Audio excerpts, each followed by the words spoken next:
So, let me hold this still. There we go. I'll try to speak up because the swamp color's got to be on because it's fucking hot already. This is for John.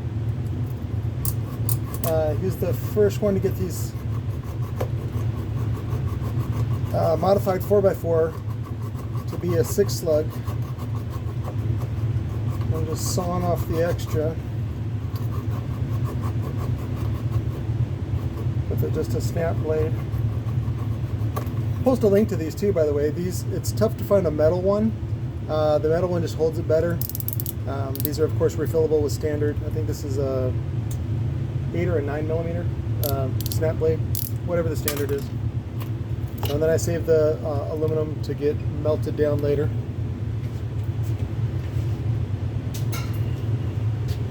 Every little bit counts. These, what I did was, this is a Lord of Base. See if you can see that. Cock it a little bit for you. There you go.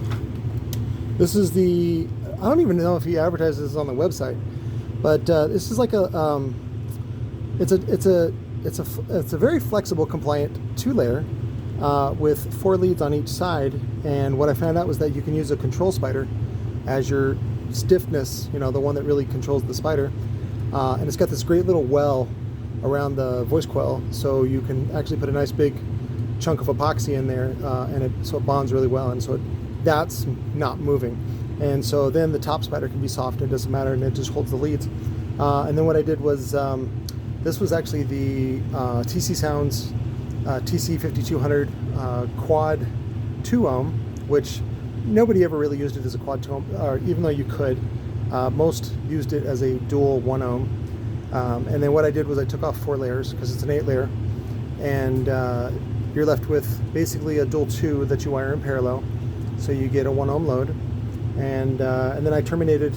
I actually did the Fi does this, which is nice, is they'll drill a new terminal hole. See, so I left the, where's the old ones? There's the old ones. So that's the regular 3-hole type, and then what I did was just went next door to the next spoke, drilled it, and then because problem with using these are great 4 gauge, by the way. You can fit 2 8-gauge in there. These are the Rockford power terminals. What's great about these is they look cool, and also they fit a lot of big wire in them. Plus I have a ton of them, and I got them basically for free or as part of the package of when I do recones. And but the problem is you have to center them, because if it's off a little bit, it'll hit this. It's not quite wide enough, so kind of gives it a good look. Fi does a bolt through this, overkill, but you know, whatever. I like this. I like the ease of spring terminals. Plus I like the constant pressure on the wire, which goes against a lot of the traditions for home audio, where they have a knurled or a what's it called, a hex, you know, type of bolt or lug terminal that you're supposed to hand tighten, which of course they never get tightened enough by hand, and so you end up having to use a 1/2-inch socket, but you don't want to use a socket wrench because that'll over torque it, so you just use it by hand. So, but anyways, that's that. These are trimmed up. I'm going to go ahead and do the inner cap and test and acceptance on this one. It should test good, but we'll see. And then I got the second one.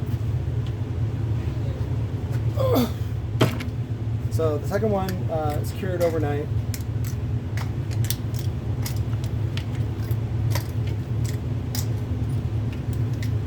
So now, as you can see, what I did was I pulled off the layers a little bit so that way the leads could be 180 degrees from the originals. So this is the original, which I know is the negative, and the longer one is the positive. So sometimes I'll mark the former just to make sure, and then sometimes I'll even mark the inside of the frame, so like if I've already done the terminals ahead of time. So let's see, I'll go ahead and just terminate, although I think that's kind of boring, but mostly because I've done it a million times.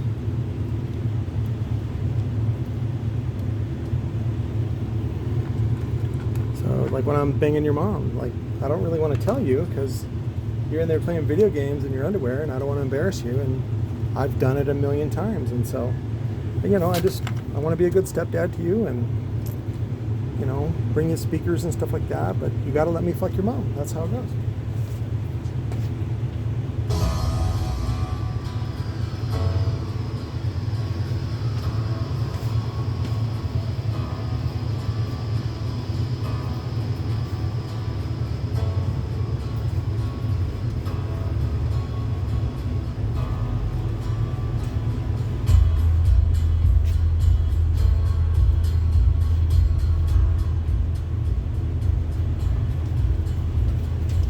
That's Dream On by the Chemical Brothers.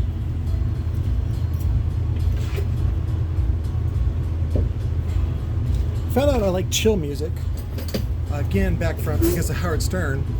I got to surf around on their playlist. It used to be Channel 35, which was chill, and then they, I think when they merged with, it wasn't Spotify, it was somebody else they merged with, XM.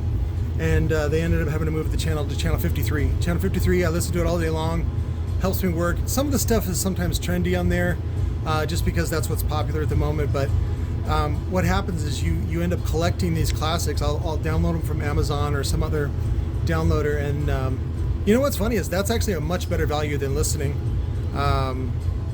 to streaming. So because they don't make shit for streaming. So, and if you can download the track to support the artist directly from them, you know, give them a fucking $1. Let them keep the whole fucking $1. It's well worth $1 to play it as many times as you want for the rest of your life. So. On these, I use a M4. I just get these, if you can see it, just use a panhead M4. I think that's a 16 millimeter. And then there's I happen to get these. I don't really use the hex headed. The problem with the hex being so small is that the metal, the tool that's used for them is so small it ends up stripping a lot if you put a lot of torque on it. So it is just decorative, but sometimes you need something a little longer. So, but these, I really like these. Got the number 2 Phillips interface, and then of course I use these guys again. I don't even know what to call these. It's a speaker terminal, but when I get my shit together, I will sell them on a website. Which is of course I'll never get my shit together. Well, actually that's not true. If I get my movie deal with Tesla and move to Texas and able to hire like at least 5 or 6 people, then I'll do all those cool projects.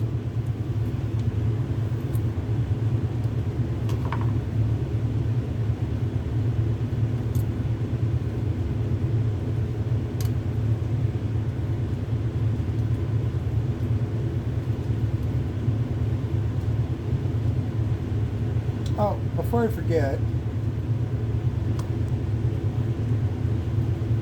I wanted to talk to you guys about, I'm looking for a Toyota hybrid hacker. So it's probably going to be one of those, I'll probably have to talk to one of those places in California that does conversions. But I'm looking for somebody that can help me put in either ultra cap or LiPo battery pack in my 2014 Camry hybrid. So it's got about 110,000 miles on it, so I know that the replacement of the battery is coming soon, and I want to make it more EV-ish, so that you have to go into the programming to change the threshold of when it stops using electro mode and then goes into and it turns on the gasoline engine. I only want the gasoline engine to turn on when you get up to like say 50 miles an hour, which is like a highway speed. But I know you need to go in there. But I also want to turn off the stupid dings. I think I told you this before. Is I rented a Camry, or not a Camry. I rented a Lexus to go to Cali for the concept deal. And it was either that or a minivan. I was like, fuck you, minivan. And guess what? No dings. No annoying dings. They're like, you're rich, you don't need dings. But my stupid Camry, which was 30 grand, by the way, and still disappointing. Lots of dings. Yells at me all the time. For dumb shit that I'm like, why are you yelling at me, car? And it's like yelling at me. You're doing it wrong. I'm like, ugh, shut up. I'm telling you, you have the trunk open. Like, okay, I got it. I have the trunk open because I have a big piece of PVC sticking out the back. Yeah, but your trunk is open. I'm like, I know that. I'm aware of that. Thank you. Shut up. And they're like, no, I'm not going to shut up. So that is super annoying.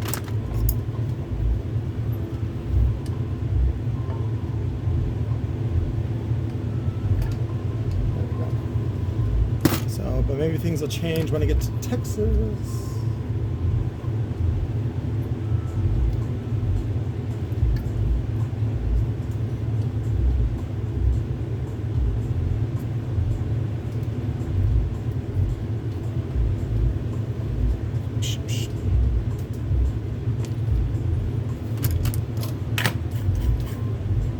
If you guys are patient, I'll do the jail woofers today for Curtis. Since I think I got his motors done. Yeah, I got both of his motors done. He ordered 2 more. He ordered a 10 and a 12. And so I can work on those today. Plus I got to work on Tommy's stuff. Tommy got 4 SCAR 12s, but he took forever to pay, and so technically I have to do other people's stuff first that paid first. So first come, first serve, right?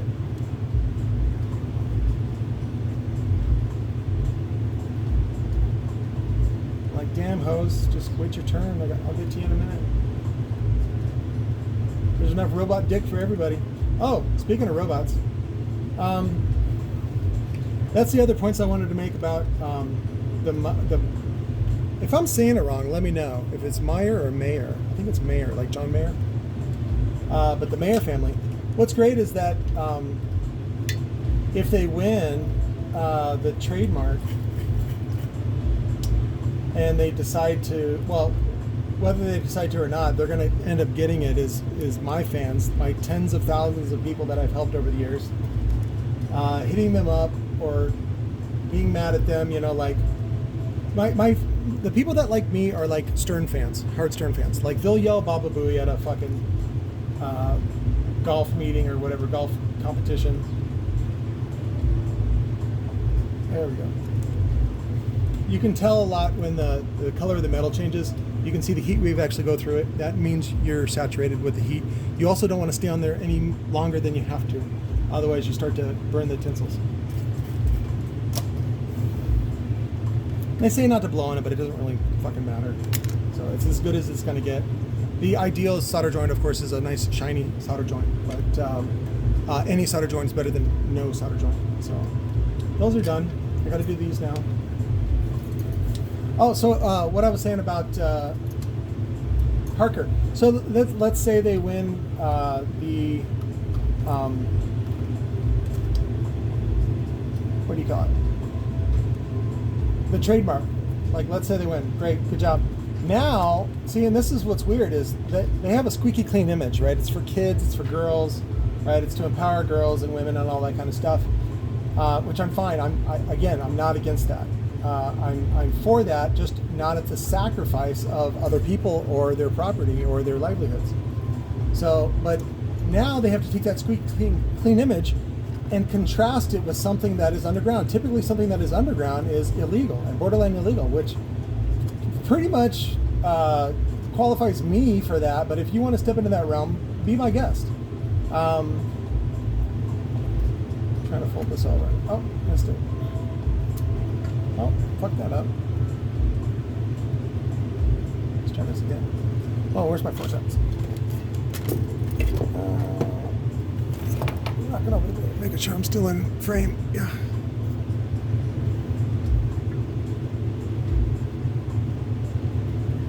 So, squeaky clean image. So they have the squeaky clean image. You know, it's for, you know, girl power. But then once they own it, right? They have to go about scrubbing the internet. And then not only do they have to scrub the internet, which is difficult, but you know, whatever, they're up for the challenge. Then there's all the tens of thousands of people that I've helped that are now trying to find me, and will find them instead. And so now they've got to deal with those people. And you know, there's a reason why Saddam Hussein was successful for so long. He knew how to deal with knuckleheads, and so. But if you want all those knuckleheads to be yours, that is fine.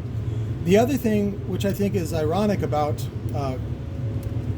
using the excuse of girl power to basically steal from me, is nobody's asked my wife how she feels. Okay, so she's still feeling the effects of just the COVID vaccine. Like, it knocked her out for like 2 days, and so she's highly susceptible to the COVID virus, and of course the vaccine. So, but we hope she doesn't ever get it again. But like, her legs are swole, she's got problems breathing, she's on oxygen every night, and so she can't work anymore. So she's probably going to be on disability. We're hoping to get her on disability so that at least we have some money coming in, so that way the burden's not completely on me. And she's in tears. Okay, so yesterday was May 15th, and we celebrated our 28 years being together. And it's funny how Parker and Jill and the family, the Mayers, are not even thinking about my wife or how she feels or how she's affected. That this may be the only thing that she can do to help out, is help me out here in a very, of course, limited capacity. And they're going to take that away, right? So, but again, you know, this is all about Parker and Parker's dreams, and Parker likes the name, and so Parker gets what Parker wants. So, not that fat ass Gretty spaghetti. Oh, really need to come to this.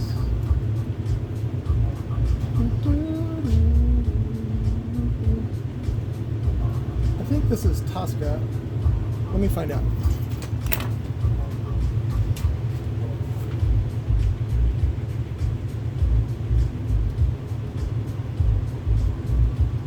Yeah, this is Tosca after off the, I think, Suzuki album, and this is called Orozoko or something like that.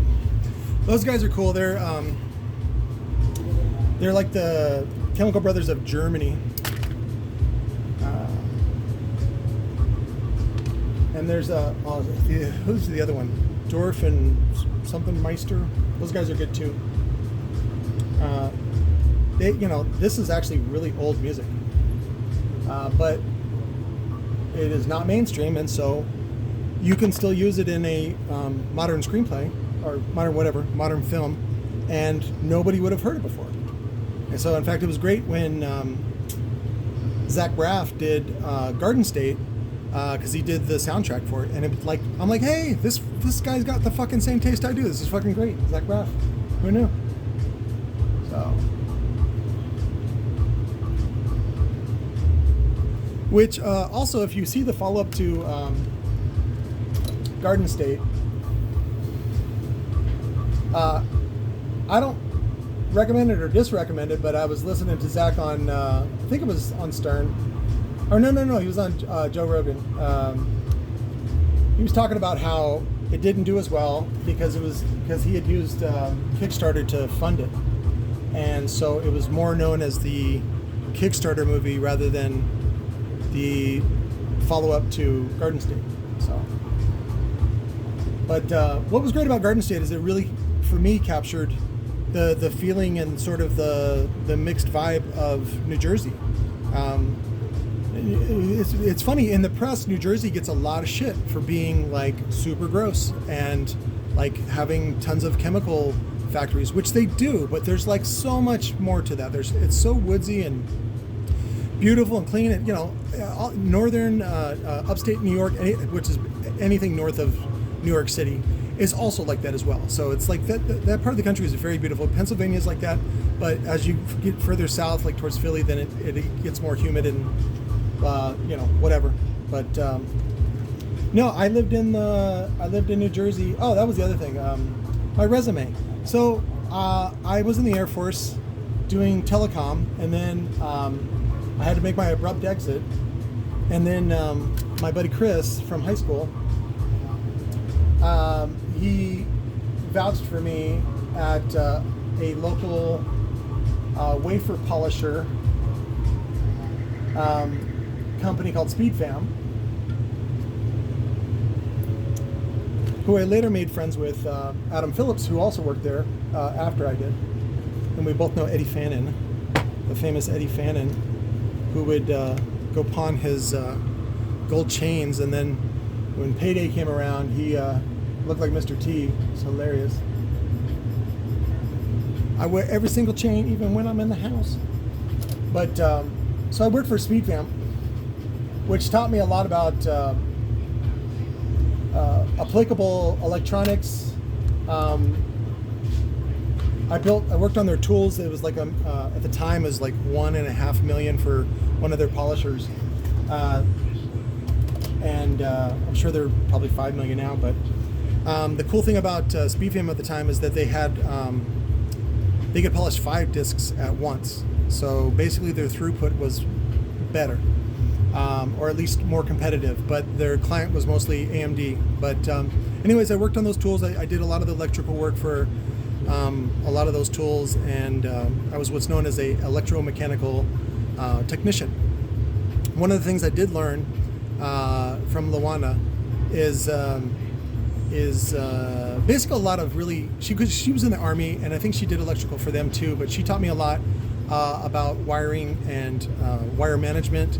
But what's great about Luana is that she ended up going into one of the engineering positions. She worked as an engineering assistant because she was working on her degree, because of course you can't be an engineer unless you have a degree, right? Because then you're nobody. It's not like you're a doctor or anything like that. But it was great that Luana was able to be like sort of the liaison between production, where I worked, and engineering. What was terrible about the engineering environment in that was that nobody could be wrong. And that was one of the biggest mistakes that I saw in the company, was that these engineers were doing the dumbest things. Like, so imagine this is the tool. This is a giant tool about the size of a minivan. And here's one electrical panel, and here's another electrical panel. And they would run out of like ground terminals in this panel. And so they'd run the ground, which the chassis is the ground, by the way. They would run a ground wire all the way over here to this ground panel, to ground to here, and then this one would ground to the chassis. It was the dumbest thing in the world. And then they had them actually going both ways. Again, it was dumb, but nobody in the engineering would admit to being wrong, because then that means you're a bad engineer, and then you're in fear of losing your job. And of course, nobody wanted to lose their job.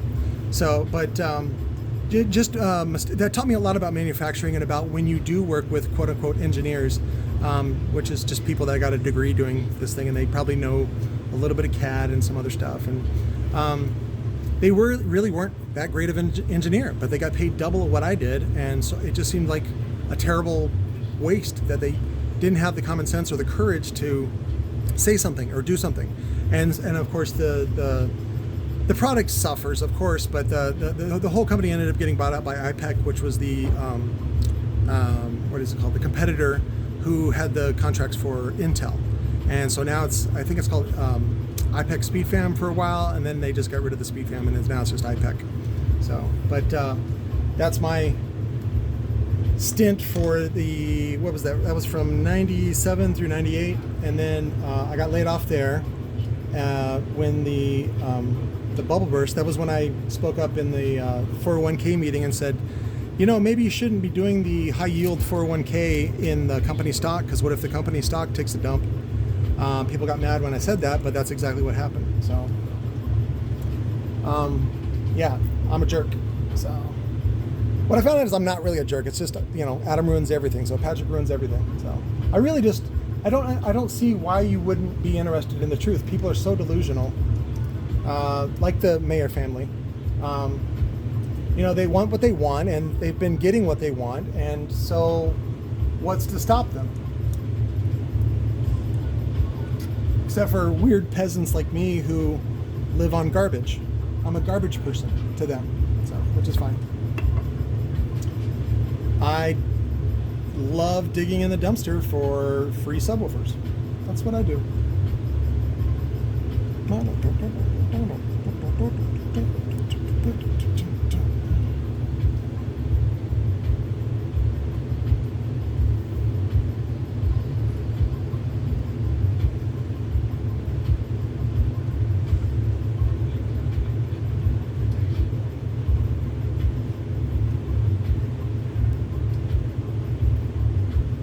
There we go. So, and then if you can see this, let me see if you can see that. It's a little, there you go. So you want to have a little bit of play. A little spaghetti, gritty spaghetti right there. So that if this really moves, then it still has some room to play. Let's see, let's do the other side. So then I got laid off there. Mostly they said it was because because they had started to take on, I think, some of the work for Intel, and Intel demanded that every technician working on the tool needed to have at least an associate's degree, which is not unreasonable, especially when they're paying, over $1 million per tool. But that left me out in the cold because I had not finished my associates because I thought college is dumb. And so, brokenhearted, I ended up getting some free courses from the state. That's when I also got to help Sherry be a nanny for the DeSimones. And I got to exercise my parenting skills with their son Jonathan, who was the one who famously balled up his fist and said, "You're making me mad," when I would tell him no. This is Born Gold, by the way.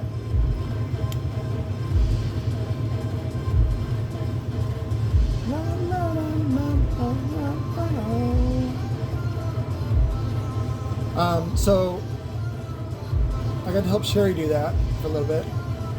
And I went to computer school to learn how to basically make my own computers, mostly because I hated paying retail and watching my mom make, gosh, she made like 2 years worth of payments on her 386 because it was like $3,000. And that was in 88, 89. So I didn't get A+ certified, but I did go through the course and I passed it, and it was like, okay, I get it now. So like I can build my own computers. If you ever want to build computers and get into that, you really want to pay attention to Maximum PC. It's a great magazine, and there's way more tips in there than there is in some stupid course that you can take. I mean, it's great to most of the information now is online. Back then it was not online, but if you want to learn to do that, they trained me in Novell, which I don't even think it's used anymore. So what was the FTP tree? None of that shit exists anymore. So, but if you're looking at my big leg, it's fine, because whether it's here or on the coil, it's still the same length. So,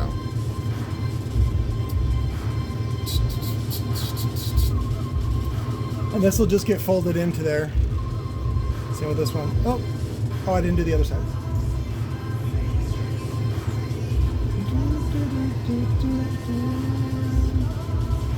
So I had started working from home, flipping stuff, and my buddy Johnny, my other skateboard buddy, was working at Lightning Audio. And so for the summer of '99, that's when I worked for Lightning Audio while they were being acquired by Rockford. So I learned a ton of that, and then Bruce, the warehouse supervisor at the time, who still works for Larry, by the way, who finally came home from China after 10 years.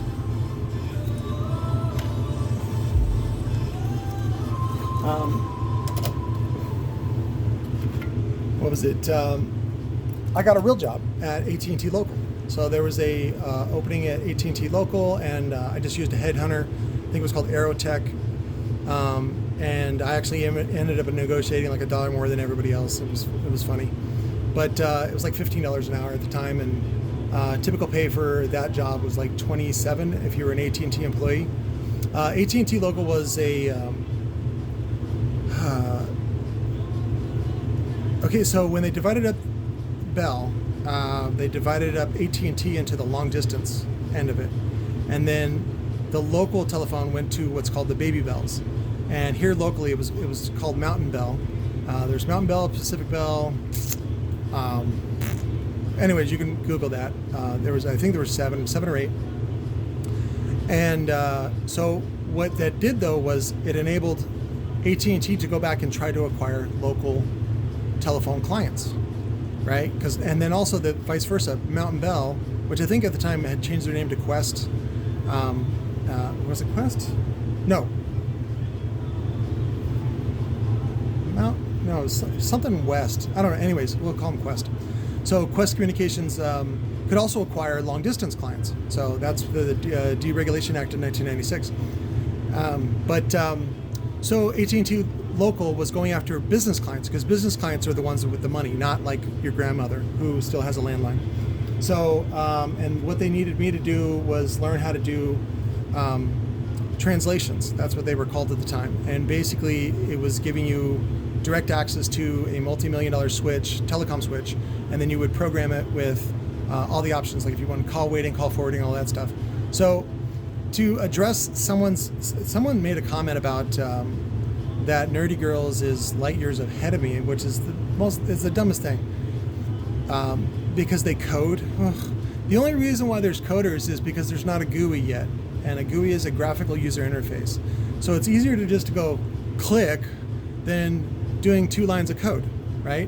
And so I did translations, which was technically it's coding, on AT&T Local switches for I think about a year and a half, and then I ended up getting a better job at the CO in Phoenix, which is the central office, over there on Indian School and Central, which is right across the street from the VA hospital. And that's right when telecom was really getting, like Lucent Technologies was like a big thing, and their stock price was going up. And there I was making like 20 something an hour, which was a lot. And it was such a kick-ass job. It was so easy. But then I started getting calls from headhunters. And basically, it's not that I was the most qualified candidate, but I was willing to travel. And so I started doing the telecom hop. I started getting contracts in New Jersey specifically. And so I left the CO job to go work in northern New Jersey in Paramus. And that was another division of AT&T that was trying to get into, what was that? No, that was a provisioning job. So that paid really well. So what that did was that paid me, I think, $25 an hour, which was $2 less than I was making at the central office job, but they were paying me a per diem. And the per diem is meant for hotel and food and that sort of stuff, and it's non-taxable. But that was like, shit, it was like $4 or $5 grand a month. So it was like gravy. So if I could control my expenses, which I did, I could make way more money and also travel for free, which is what I did. So, and then that was a provisioning job. That was a really kind of a bullshit job. I don't even know why they had me do that, but I found out later, a lot of times big companies like that, including the government, will, if they don't use their budget up, then they lose it the next either quarter or year, and so they have to fill that hole, and I was just a hole filler. So I ended up transferring to Alpharetta, Georgia, and I had to drive the recruiter, the headhunter's car down to them. It was like a Honda Accord. I ended up racing this guy at 120 miles an hour down 95 for like 3 hours. It was fucking great. But I got their car down to them in one piece, and I worked for them. That only lasted about 4 months because they wanted me to come on permanent. See, because as a contractor, you make more and you get the per diem. And they wanted to bring me on permanent and move there for $20 an hour. I'm like, dude, I'm not moving all the way to fucking Georgia for $20 an hour. Like, I can get that at home. So I ended up flying home. And what was it? And then I ended up getting some other telecom job and spending some time in there. But that's when I got the other job for. It was AT&T Local, but it was out of New Jersey, and they were developing the software, the GUI for the switches called Connect View. It's VU, it's not View, but. And then I started helping just that team in general, helping solve some problems. Again, I was a whole filler. I wasn't really necessary. That's when I went on my booze cruise, sponsored by Lucent, and I didn't drink, but I got to see, what is it called? the harbor where the Statue of Liberty's at. I don't know, I forget what this is. The Hudson Bay or something like that. Anyways, so I have done computer programming on multi-million-dollar switches all over America, and so I've done that work, and it's not rewarding. I have to be in an office. I can't masturbate whenever I want. I can't take off whenever I want. I can't fart when I want, because you work in an office. You got to work with other people, and you got to be nice. You got to wear a sweater and all this other stuff. I was not a fan of that, and so I had the place that I was staying. Nobody wanted to sign a lease that was like, open-ended. They wanted you to commit, and so I ended up paying this family like double what they were asking, and allowed them to, which is the dumbest thing to do, but I was making money hand over fist. I think my per diem, I was again making $25 an hour, and then my per diem was like 10 grand a month. I think, no, 7. It was $7 a month, and that was weird because I found out that East Coast banks are super high security. I guess they get ripped off all the time. Here in Arizona, they're very lax, no plexi, for most branches. Some branches do have that stuff, but all the ones that I was using, it's just open, like very friendly, very, positive image. But on the East Coast, they're like, like I even had like 2 forms of ID and a credit card, and they still made me wait in order to cash a check that was issued by that bank, so that exact branch. So it was the dumbest thing, but yeah, I had to go in there and cash like $7,000 checks for cash, and then pay everybody in cash. But I've done that kind of work, and that work is available, and it's best for people in their late 20s and early 30s because you have to travel. That's why you're getting paid the extra money. And I was able to provide a nice, good life for my wife to stay at home, and her sister to live with us, and my nephew, Christian, to provide him with a good home. Everything was fine, of course, until I came home and was like, you need to start contributing to the house, Lana. And she's like, it was better when you were in New Jersey. Basically, Jonathan DeSimone all over again. You're making me mad. So I think we got as far as having to sit down and talk. I wanted to have a meeting about goals and getting her, it's not called the GPA. Good enough diploma, GED, yeah. So I wanted to talk about her going to night classes and stuff like that. We didn't even get to the meeting before she threatened to blow up the house, and we had to call the cops and have her escorted off the property. So, but I ended up that's when I came home, and then 9/11 happened, and then I actually went back and did another tour in New Jersey, helping. That's what I was doing. Yeah, that's right. I met a whole different crew it was in the same town, which was called Dayton, New Jersey. And it was on the same complex, but it was in a different set of buildings working on a different team. And so I already knew the hotels, and I knew where to stay, and I knew all the restaurants and everything like that. It was great. And that one I helped move circuits. So you couldn't move them physically because they were all virtual. So we had to do all the programming. And basically, again, it was translations, where you just enter code to cross connect, because there are cross connects within the switch that move one switch to another. And I think that one's called Color, COLOR or COLR. It's on my resume. I don't give a shit about it anymore. But and I did that for a few months, and that paid some bills. And then that's when I came home and found the I was dumpster diving for fun because I didn't have any credit card bills, and so my cost of living was really low, and I still had some savings. And then that's when I came across the ADST auction, which was way more exciting than going to New Jersey away from my wife and doing stupid translations for a big monster company that, by the way, used the Deregulation Act in order to create a spy network to spy on everybody. And it's all written down in the Deregulation Act that, the government wanted all kinds of dedicated fiber networks in order to eavesdrop on any call, anytime. So, and I worked as a guy that helped maintain that network for a while. So, but let's see. And then when that's when I got my last telecom job, which was in the Bay Area for, again, AT&T. But this time, I don't know if it was, I think it was just a training center. And again, I think I told you about this when it was a bluff against the union. And once they won, the negotiation. They didn't need us anymore, and I went home. But I got a nice vacation in the Bay Area with my wife, and we had a good time. And I met a lot of fun, friendly people, and the weather is fucking great there. I can see why there's tons of people there in California. But again, it's not worth all the hassle and all the people. That's why I don't recommend traveling. Just look at it on TV, look at it on Instagram, and be happy with your life. It's so much easier, cheaper too.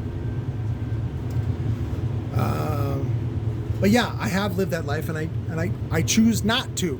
Right?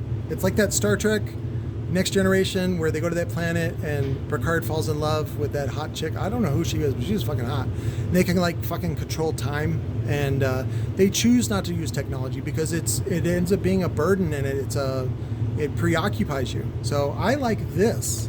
I like the results that I do, and this is a electromechanical machine, which is exactly what a VCR is, which is exactly what a computer is. It's electronics. It has motion, it has mobility, and it's also electrical. And so in general terms, this is a robot. So just like a VCR is a robot, just like a remote control RC car is a robot, and I build these. And I would love to do other robotic things, but this is what pays my bills, and because of the situation that I'm in, I have to do the most profitable thing that I can in order just to pay bills, just to break even, so I can survive. I think that was one of the other things I wanted to talk about Parker and the Nerdy Girls team, was that, you know, if they don't win, they lose nothing. They go back to calling their project The Quest, and the results are still the same. Gretty Spaghetti's still going to end up with a black dude, and Parker's going to end up miserable in some weird lesbian relationship because she doesn't like dudes or whatever. You know, it's like, it's fine. Those girls are still going to end up the same way, whether they win or not. But if I lose everything. So I'm going to fight. I'm going to fight for my wife. I'm going to fight for my lifestyle. I'm going to fight for everything that I've worked for the last 28 years. So, but I think I got to poop. I think that's what it is. Been having trouble pooping lately on this, what's it called? Ozempic. It's a great drug, by the way. They only give it to diabetics, but they're still doing, I don't want to say clinical trials. They're doing live testing. Like I'm one of the people, and I qualify for it because I not that I get healthcare through the VA, but they pay for my medication, and it's really helped my life. So I highly recommend it. But let me go take care of that business, because I think it's almost time to wrap up, and we're gonna do our patrol tonight. It's weird because it's still super daylight out at 6 o'clock, but I'll go ahead and put the cone on this one, and then I'll do another video where I do Curtis's JLs. So I love you guys. I will talk to you later.